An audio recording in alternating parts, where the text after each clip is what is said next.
এবার আমাদের দিন ফিরছে, মন থেকে বলছি। বলিউডে আওয়ারা পয়েন্ট 2 আসছে, আশিকি 3 আসছে, আবার বাংলাতে কিলবিল সোসাইটি।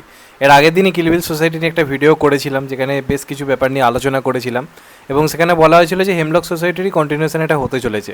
তো 11ই এপ্রিল সিনেমাটা রিলিজ করছে, এমনিতে তো একটা এক্সাইটমেন্ট রয়েছে এটা নিয়ে প্রচণ্ড পরিমাণে। আপকামিং যে কটা কাজ এই বছর আসছে, আমি ব্যক্তিগতভাবে কিলবিল সোসাইটি নিয়ে এক্সাইটেড আছি।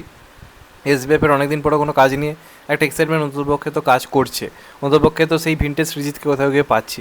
এবার আজকে একটা ক্যারেক্টার ইন্ট্রো এসছে পরমব্রতর, সেটা ভাই তাক লাগিয়ে রেখে দিয়েছে। তোমরা এতদিন ধরে যা যা ভাবছিলে এই কাজটাকে নিয়ে, যে যে জিনিস মানে প্রেডিক্ট করছো, সব কিছুকে একদম ওলট পালট করে দিয়ে আজকে যে ক্যারেক্টার ইন্ট্রোটা এসছে, ভাই সিরিয়াসলি লিটারেলি ছিটকে দেওয়ার মতো।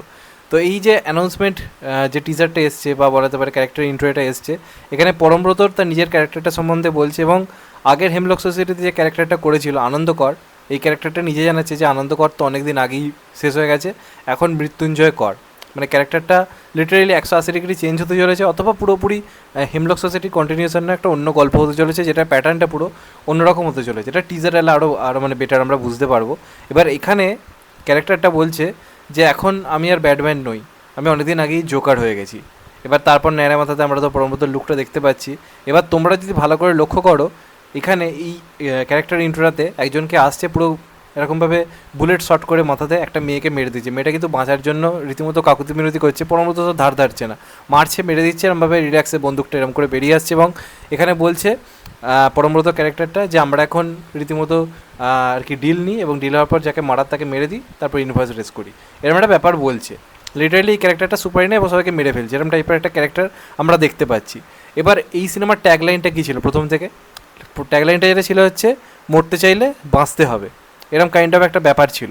এবার এখানে যারা আর কি মরতে চাই, যেটা আমার প্রেডিকশন, এটা কিন্তু ঠিক নাও হতে পারে, এটা আমি পুরোপুরি আমার থিওরিটা আমি বলছি, মরতে চাইলে বাঁচতে হবে। তো এইখানে এই সোসাইটিতে তারাই আছে যারা মরতে চায়, যেমনটা পার্ট 1-এও ছিল।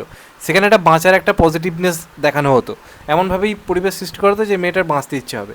এবার এইখানে যেটা করা হচ্ছে, ক্যারেক্টারটা এতটাই চেঞ্জ হয়ে গেছে পরমত ক্যারেক্টারটা, যে এইখানে যখন কেউ মরতে আসছে তাকে বলা হচ্ছে বাঁচতে হবে। এবার যখন সে বাঁচার রসদ মানে পুরোপুরি খুঁজে পাচ্ছে, যখন তার লাইফে আর কি বাঁচতে ইচ্ছে হচ্ছে, তখন তাকে মেরে ফেলা হচ্ছে।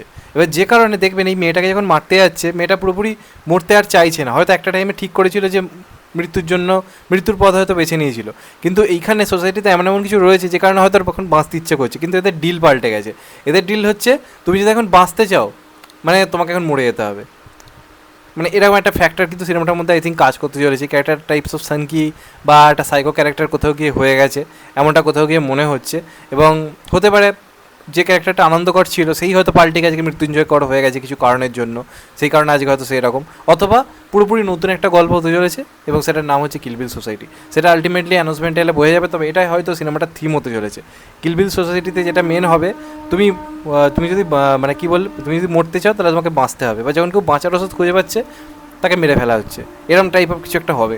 তো আমার কিন্তু দারুণ লেগেছে পরমব্রত যেটুকু যে সিন আমরা দেখতে পাচ্ছি। এবং আরেকটা জিনিস দারুণ লাগলো, এখন অনেক রাত যে গানটাকে পুরোপুরি চেঞ্জ করে দেওয়া হয়েছে। এখন অনেক রাত ওখানে একটা কি পজিটিভনেস ছিল গানটার মধ্যে, এখানে একটা ডার্ক ব্যাপার রয়েছে। গানটা ভালো করে শুনবে, সুরটা ওই যখন বলছে কাঁধে আমার নিঃশ্বাস, আর ওদিকে মেয়েটা পড়ে যাচ্ছে, পুরো সুরটা প্যাটার্নটা পাল্টে দেওয়া হয়েছে। এটা কিন্তু আমার দারুণ লেগেছে। সৃজিত মুখার্জি সিনেমাতেই ভাই এই জিনিসগুলো সম্ভব, লোকটা ভাই পারে, ভাবনা চিন্তা করতে পারে। তো কিলবিল সোসাইটি, হেমলক সোসাইটির পর কিলবিল সোসাইটি যে এইভাবে আনা যেতে পারে, এটা যে সৃজিত মুখার্জি ভেবেছে, এটাকে হ্যাটসঅ্যাপ। এবং আমার মনে হচ্ছে মাস্টারপিস কাজ কিন্তু হতে চলেছে। এখনও পর্যন্ত পরমব্রত ক্যারেক্টার ইন্ট্রো এসছে, এরপর আই থিঙ্ক টিজার আসবে, ট্রেলার তো আসবেই, তখন আমরা আরেকটু ক্লিয়ার হয়ে যাব।